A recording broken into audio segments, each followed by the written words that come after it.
family, welcome back to my channel. My name is Zenaidah Basetsana Mangena, and if you are new, welcome. So today we have a visitor, my dear friend. Kefiloe Sello is in the building. You see where I get the craziness? It rubs off. So guys, if you can remember, when I first introduced my channel, I did mention that it's going to be about beauty, about education, and about empowerment. So, Kefiloe Sello here, I actually wrote down a little bio on her, and then I'm just going to read for you guys. So, Kefiloe Sello did her undergrad at the University of Lesotho and her postgrad studies at the University of Cape Town. She's currently completing her PhD at UCT. She is a well-traveled woman. She's been to France, Denmark, Australia, and Sweden.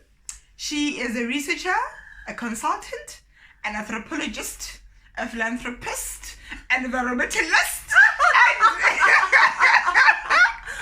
and an entrepreneur. So, Kefiloe, welcome. It's great to be here. Hello, everyone. Thank you so much for allowing this little mini interview to happen. I mean, I was so happy to get the invitation. For the masses. Excited. You know, we must give people what they want. So, guys, I'm going to ask Kefiloe a couple of questions, and she is going to take us on her journey and the road to graduation in April. We are going to Lesotho. Red girls everywhere. Guys, I am so excited. One. Oh yeah, for some of us who just have degrees only.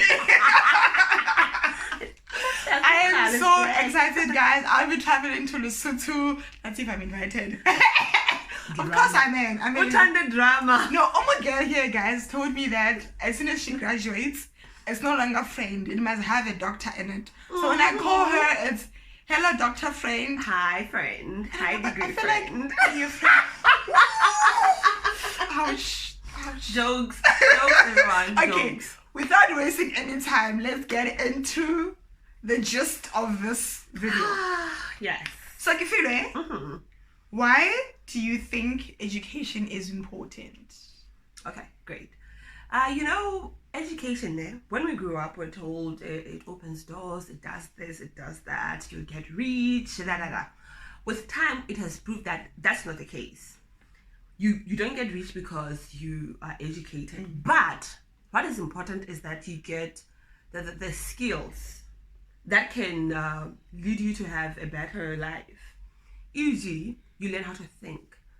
You don't thinking. Yeah. You don't know how important it is for you to have the skill of thinking, because it's a simple thing. People think, no.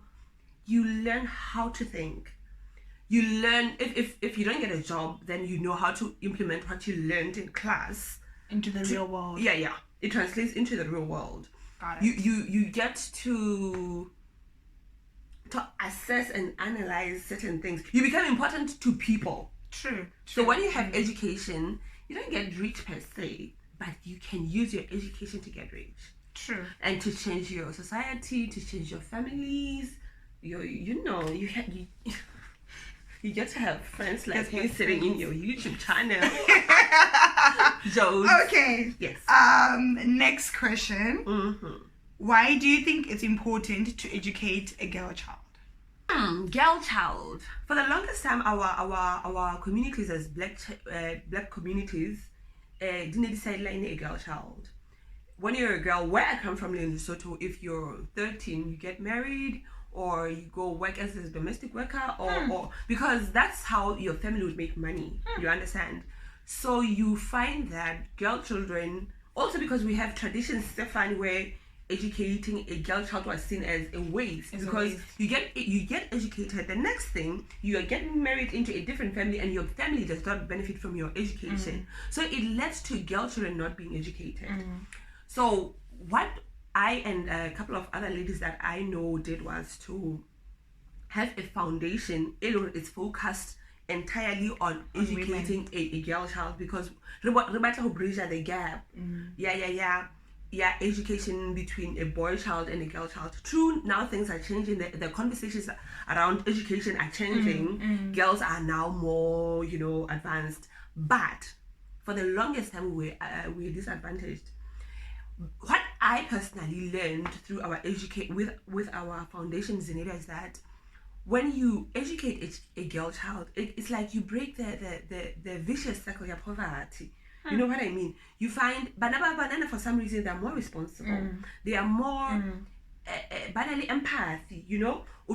This one goes to school, they do this, and then but school. But whereas with a boy child, not so much. They have other things they care about. True. He will buy a car, he will build a house, but he doesn't have that nurturing thing in him.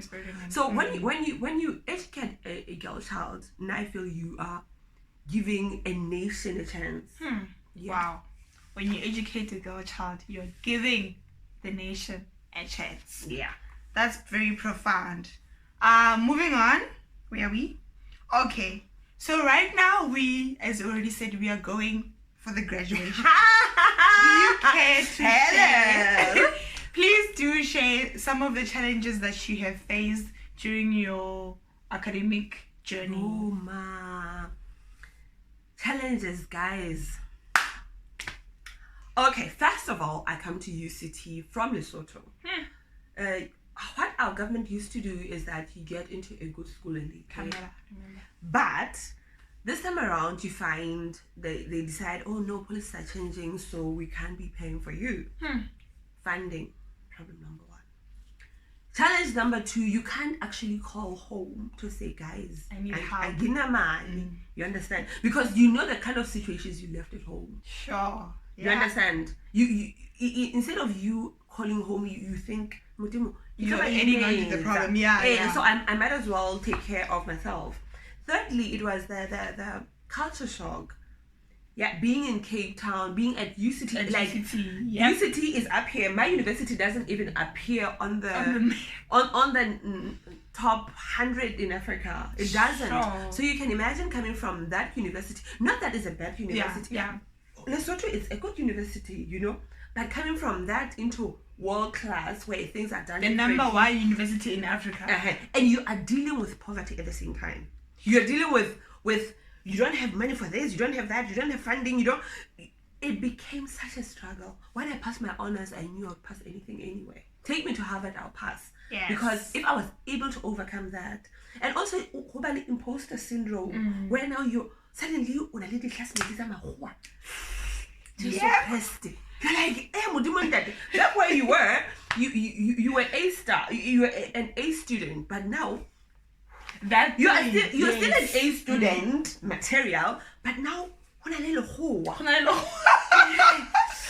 think also that thing that when we come from our high schools, we were the top students in high school, and then you get to varsity and you realize that, oh my God, these are people who are coming from everywhere, and you become average, if not average, just below average, and that will mess you up. It will mess you up because you're so used to being here, So for my honors, I had to deal with lack of funding and finding my feet in Cape Town and UCT. And then when I did my masters, it was just now gradually the work, because now it was now fine, and I had gotten funding. Excuse me, I had funding and stuff, but I had to deal with the work itself. And remember, now I'd lost a year. Now I have to play catch up with, because the material you read for honors, how feature for masters, you expected to know them. So now you're playing catch up and time is moving. Before you know it, playing catch up from the previous degree. Okay, sure.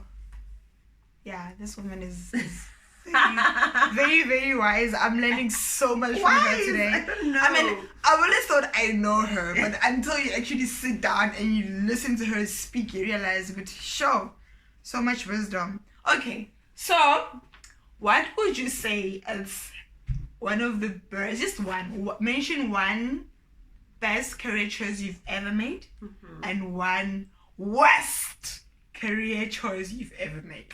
Yeah, ma. Okay. Your PhD, with the workload, with the degree of intensity, that's when I decided to start a new program altogether. It was the worst decision. From social anthropology to environmental humanities. Sure. Because I was, the material, I tell you, this is PhD. You have to be, there I am with nothing. No knowledge, environment whatsoever. And we had coursework, and I had to work 5 times as much as anyone. But in that, I found myself under immense pressure. The rest of my colleagues didn't have to deal with. The challenges that other people were not dealing with because they were familiar to the work were my challenges, you understand? So that kind of delayed me a bit. I was still playing catch up. Things like that, where you are now trying to know these things at a PhD level. That was the best thing because it stressed me out. But that was the best move as well, in that it opened my world up. Zenaidah, if there's ever been a time where I felt alive was when I was doing my PhD, because I was doing something totally new, but something that I was passionate about. I think what I should have done was maybe to do my environmental anything at a master's level. You understand? But I was able to do whatever. Although I was traveling, doing whatever conferences and places I visited because of my PhD, people were always amazed when I told them, actually, this is the first time that I'm engaging with this type of content, material, and this narrative is very new to me. But I found myself in it. And I'm doing work on climate change, I'm doing work on environmental issues, I'm doing work on social environmental impact assessments, all that because of my PhD. So while it was a bad choice to choose environmental humanities at a PhD level, it was also a great move because it propelled me further than I would ever gone with maybe sticking with anthropology. You know what I mean? Without wasting time, because I don't want this video to be long, I'm going to ask you a very important question. What does becoming a doctor of philosophy mean to you and your family?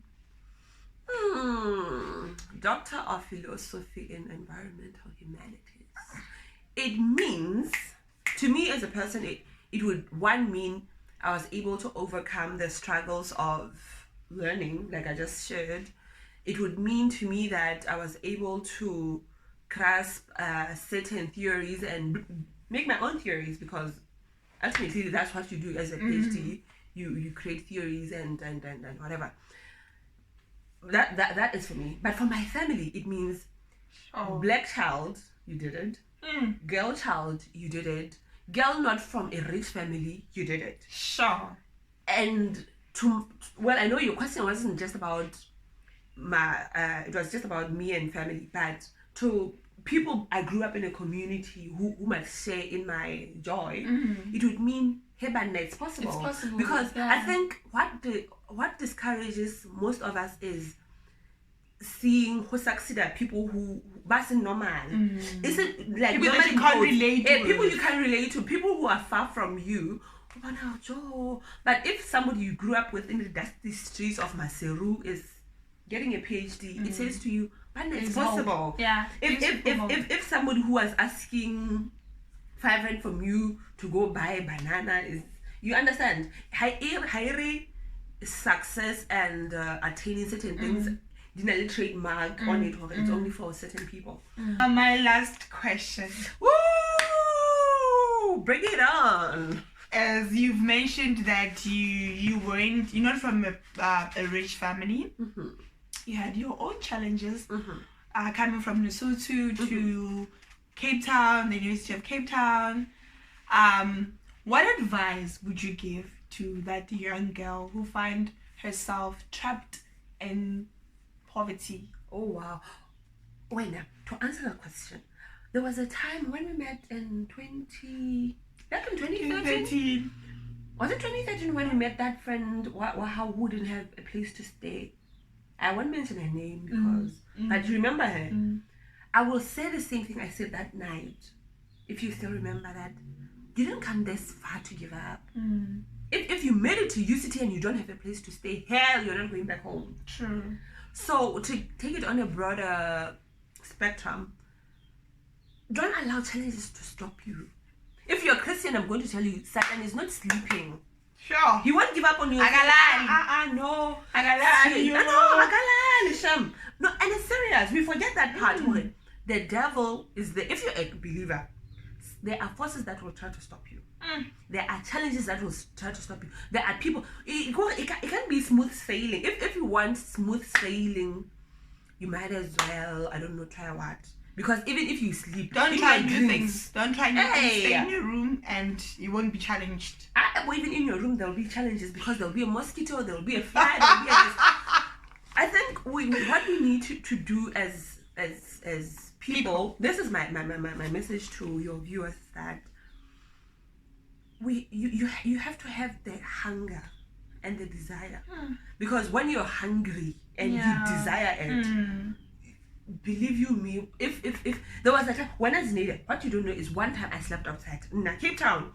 Twice. First, it was on the 11th of May 2011. I slept outside. I didn't have res. I was squatting with some woman, and at night she decided she wanted her boyfriend to come over. So it meant I had to sleep outside. It was winter. Cape Town winter. It rains. It drizzled on me. That was the first time I was even wondering how much does God love me. Like, really? But I did not allow that to stop me. I could have packed my bags, left, gone back to Lesotho because I had a home and a bed, and told them, guys, on the 4th of April, same year, 2015, I was so hungry. I ate from the bean. Kramer. No, I'm serious. Kramer. There was this Two Oceans marathon thing going on, and then there was some guys sitting there eating. And when they left, they threw the food in the bin. I went. I'm serious. I'm not saying this for the camera, but you have to decide what is this that you want. So when people see you walking with your red gown and they think, oh no, lucky nothing. You just have to be hungry for it. Sure. So, wow. Be hungry.